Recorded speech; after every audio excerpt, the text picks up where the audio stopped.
تو جب انسان اپنے آپ کو خراب نہیں بولتا تو اپنے بھائی مومن کو بھی خراب نہ کہیے، اس لیے کہ وہ آپ کا آئینہ ہے۔ نبی کونین نے فرمایا المؤمن مرء المؤمن، مومن جو ہے مومن کا آئینہ ہے۔ اے لوگوں، اگر ہم اپنے مومن بھائیوں سے اس قدر محبت کرنے لگیں اور انہیں آئینہ سمجھنے لگے تو ہمارے اندر سے خرافات دور ہو جائے، ہمارے اندر سے ہنسا دور ہو جائے، ہمارے اندر جو ماحول کے اندر خرابیاں ہیں وہ بھی دور ہو جائیں۔ اللہ تعالیٰ خیر کی توفیق رفیق عطا فرمائے۔ میں اپنی باتوں کو یہی ختم کروں گا انشاءاللہ تعالیٰ۔ آج تو دو ادھر ادھر سے باتیں بتا دی میں نے، لیکن سبق تو دینا ہوگا آپ کا۔ سبق لیں گے نا آج کا؟ بولو بولو۔ ہاں، اطمینان سے دل لگا کے ایک حدیث سنیں، کہو سبحان اللہ۔ ایک حدیث، پیاری حدیث شریف، بخاری شریف جلد 2 کتاب الاحکام، حدیث نمبر 2266۔ حضور ارشاد فرماتے ہیں الا کلکم راعٍ، سن لو، تم میں کا ہر ایک شخص نگراں ہے۔ نگراں سمجھتے ہیں؟ ذمہ دار ہے۔ وَكُلُّكُمْ مَسْئُولٌ عَلَى رَعِيَّتِهِ، تم میں کا ہر ایک شخص اپنی رعایا کا ذمہ دار ہے، یعنی سوال کیا جائے گا تم میں سے ہر شخص پوچھا جائے گا۔ صرف پیر صاحب نہیں ہوئے ذمہ دار، مرید صاحب بھی ہوں گے، باپ بھی ہے، بیٹا بھی ہے، ماں بھی ہے، بیوی بھی ہے، سب ذمہ دار ہے، سب نگاہ، اور سب سے پوچھا جائے گا۔ پہلے حدیث سنو، وہ سمجھ میں آئیں گے۔ تو کس سے فرمایا؟ کلکم، تم میں سے ہر ایک شخص نگراں ہے، ذمہ دار ہے، اور تم میں سے ہر ایک شخص سے کل قیامت کے دن سوال ہوگا۔ فَالْإِمَامُ الَّذِي عَلَى النَّاسِ راعٍ، وہ حاکم فی الاسلام، حاکم الاسلام، یا قوم کا سلطان، عادل سلطان۔ اور دور حاضر میں اولیاء اللہ راسخون فی العلم کے سے متصف علماء حقانیین، یہ سب اسی زمرے میں ہیں۔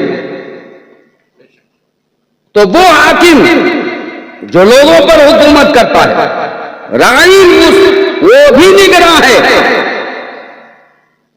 وَهُوَ مسئول عنہم، اس سے بھی ان لوگوں کے بارے میں پوچھا جائے گا۔ سمجھے نا؟ پوچھا جائے گا۔ پھر نبی نے فرمایا رجل راعی، مرد، ایک آدمی گھر کا مرد۔ سنو شاعر، مرد عورت لوگ کان خرید لو، تم سن لو، تم نے بہت خلفشار مچا رکھا ہے گھروں میں۔ آج سنو یہ حدیث کو، بخاری کی حدیث کو۔ حضور فرماتے ہیں رجل راعٍ، آدمی بھی نگراں ہے، آدمی نگراں ہے، آدمی ذمہ دار ہے۔ وَهُوَ مَسْئُولٌ عَنْ أَهْلِهِ، یا اہل بیت، وہ بھی پوچھا جائے گا اپنے گھر والوں کے بارے میں۔ وَالْمَرْأَةُ رَاعِيَةٌ، اور عورت بھی نگراں ہے۔ وَهِيَ مَسْئُولَةٌ عَنْ أَهْلِ بَيْتِ زَوْجِهَا وَوَلَدِهِ، اس سے بھی اس کے شوہر کے گھر والوں کے بارے میں اور اس کی اولاد کا جواب دینا ہوگا۔ کیا سمجھا آپ نے؟ مرد اگر ہے تو اسے تو جواب دینا ہوگا اپنے گھر والوں کا۔ تم نے سبزی دیا تھا کہ نہیں، کھانا دیا تھا کہ نہیں، بیوی کو مارا تو نہیں، بیوی کے ساتھ ظلم تو نہیں کیا۔ لیکن عورت سوچ لے کیا صاحب اچھا ہے، شوہر سے پوچھا جائے گا نہیں۔ مصطفیٰ فرماتے ہیں کہ عورتوں تم بھی نگراں ہو، تم سے بھی پوچھا جائے گا۔ کس کے بارے میں؟ تمہارے ساس اور سسر کے بارے میں۔ آئے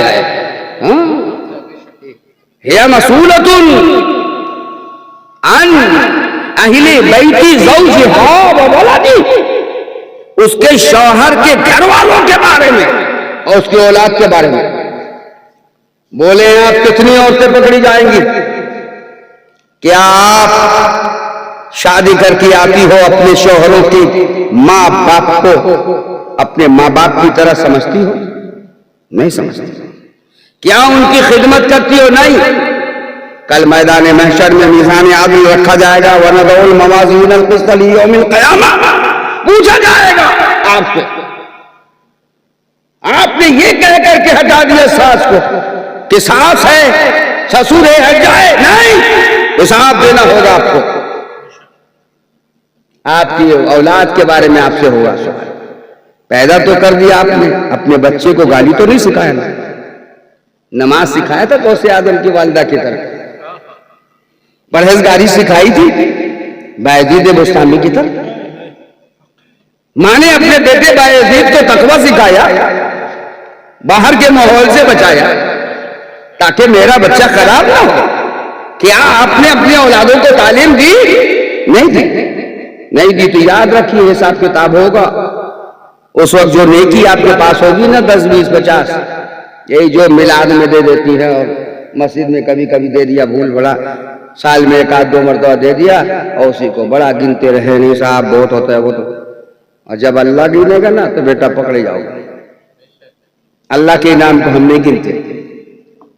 اللہ کتنی نعمت دیتا ہے، سورج دیا، چاند دیا، زمین دیا، ہوائیں دی، بارش دیا، ہر موسم دیا، آنکھ دیا، ہاتھ دیا، سب کچھ دیا۔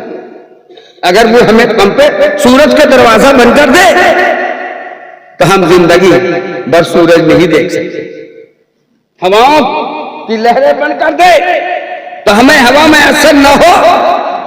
ساری نعمتیں اللہ دیتا ہے، پر ہم اس کی دی ہوئی نعمتوں کو اگر اللہ کی راہ میں خرچ کر دیا تو اس کو حساب کرے گا۔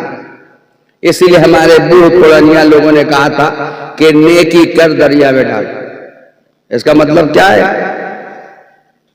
اگر نیکی کر لیا نا، رات کو 10,000 دے دیا نا چندہ مسجد کو مدرسے کو، تو یہی بھول جاؤ، دل میں خیال بھی مت کرنا کہ میں نے دیا ہے، تب تو نیکی پاؤ گے جمع ہو گیا۔ اور اگر بول دیا تو بیکار ہو گیا، ختم۔ کاٹ کٹ کے نیکی تو مل ہی جائے گی تم کو، لیکن جو فائدہ چاہتے تھے تم، وہ فائدہ تمہیں حاصل نہیں ہوگا۔ آج یہی سبق لے کے جائے کہ یہ سوچنا آپ کا غلط ہوگا کہ ماں باپ سے سوال ہوگا ہم سے کیا ہوگا، نہیں، آپ سے بھی سوال ہوگا۔ بیوی یہ نہ سوچے کہ مجھ سے تو نہیں، میرے شوہر سے سوال ہوگا۔ شوہر یہ نہ سمجھے کہ میری بیوی سے ہوگا، مجھ سے نہیں ہوگا۔ یہاں تک کہ غلام عبد الرجلی رائن جو نوکر رکھتے ہو، وہ نوکر بھی نگراں ہے، وَهُوَ مَسْئُولٌ عَنْ سَيِّدِهِ، وہ بھی اپنے سردار کے بارے میں پوچھا جائے گا۔ کام کر رہے تھے نا، نوکری کر رہے تھے نا، دیواریں بنا رہے تھے، کہیں ایسا تو نہیں کہ کھینی مل کر کے 10 منٹ برباد کر دیا، سو کر کے آدھا گھنٹہ برباد کر دیا۔ ایک ایک حساب دینا پڑے گا۔ ناپنے اور تولنے والے لوگوں سن لو، پر سال بھی شاید میں نے دودھ کے بارے میں کہا تھا، شہادت بابو شہادت کے بعد سن لو، اور جو مودی کا کام کرتے ہو سن لو، 2 گرام 4 گرام 10 گرام زیادہ دے دینا، کم مت دینا، خبردار۔ ناپ تول کا کام بہت ڈینجر کام ہے، اگر بچنا چاہو تو 10 گرام زیادہ ہی دیا کرو، کم نہ ہو پائے، ورنہ روزانہ گناہ ہوگا، روزانہ گناہ ہوگا۔ اور اگر آپ نے ایمانداری کے ساتھ کام کیا نا تو اللہ آپ سے راضی ہو جائے گا، اور آپ کو ایسی برکتیں دے گا، ایسی برکت دے گا، اتنی برکت دے گا کہ مت پوچھیے۔ پھر کہنے والے نے کہا کہ پیر صاحب مجھے تو اتنی برکت ہوتی ہے، اتنی برکت ہوتی ہے کہ ہم تو سامان ہی نہیں رکھ پاتے ہیں، اتنی برکت ہے۔ کہا کیا کرتے ہو؟ کہا جو بھی کام کرتا ہوں بسم اللہ کر کے۔ کہا بسم اللہ کرنا بند کر دو، ہے نا؟ تو اگر آپ کا عقیدہ اچھا ہے تو انشاءاللہ تعالیٰ آپ مالا مال ہوں گے۔ اللہ خیر فرمائے۔ تھوڑا